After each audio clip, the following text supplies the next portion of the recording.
Greetings, fellow test subjects. Test subject 1337 here for Aperture Gaming. They make it. We test it. You play it. Now, we were doing like a two-part thing, and that was back when I had facial hair. Don't worry, my beard will be back by the next by the next episode. Yeah, so we interrupted the two-part game review thing that we were covering to review Horizon Zero Dawn. Yeah, so I got a chance to play this game, and then a little later on, after the other review, we'll be covering Zelda Breath of the Wild for the Nintendo Wii U. Yeah, so we're gonna get some time on that. We got the game, but we don't have the money for the Switch, so we went with the other one. So it's coming out on two consoles. Anyway, it's out on two consoles. Anyway, on to Horizon Zero Dawn.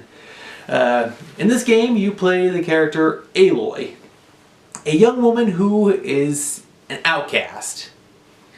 And it takes place on Earth in AD 2101. No. It takes place in the far-flung future, where after the Skynet was activated. No, that's not right either.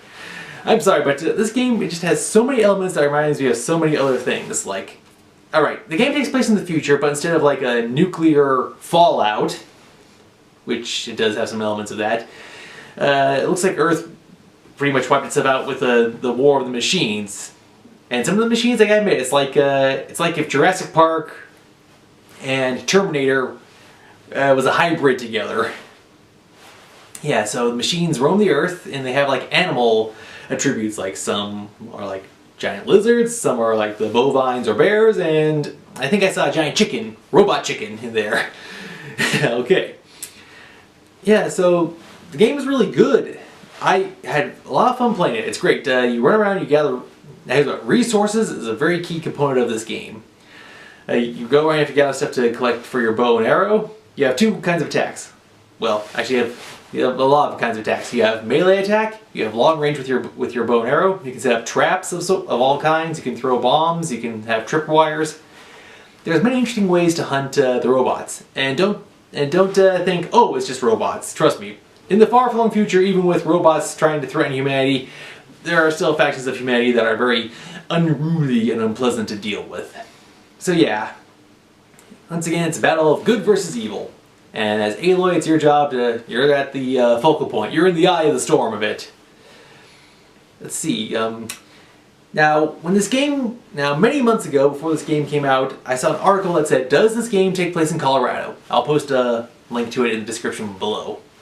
And judging from the landscape, I don't know. It could be Colorado, but it could also be the Dakotas, Montana, Wyoming, Oregon. Heck, it could even be somewhere in Canada, somewhere around the borders, or even partially in Alaska.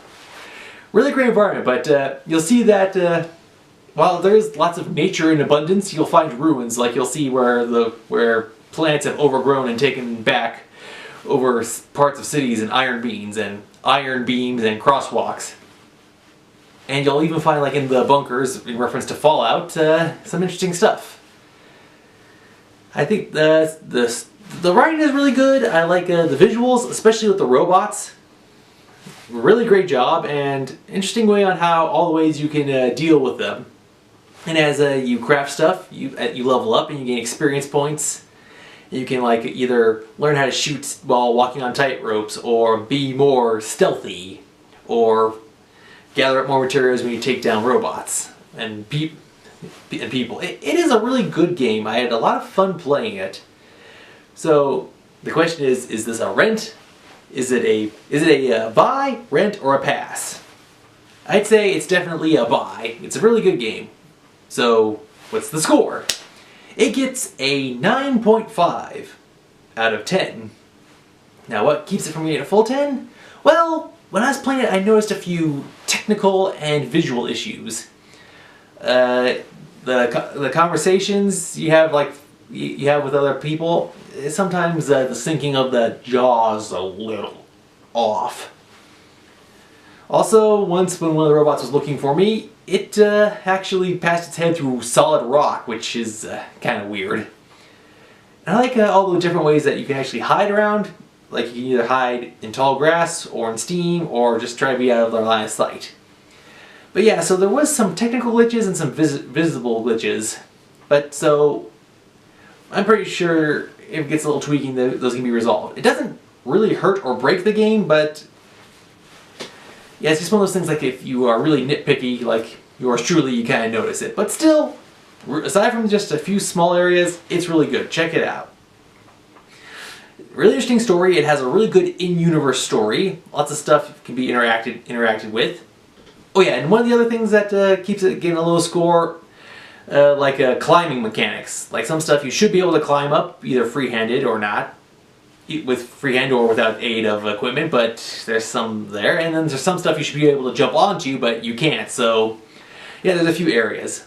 But man, oh man, this game has so much to offer. Like, you have your main quest, and you have a whole bunch of side quests which help you level up and get experience. There's locations to explore like crazy. There's all these machines running around. It's amazing.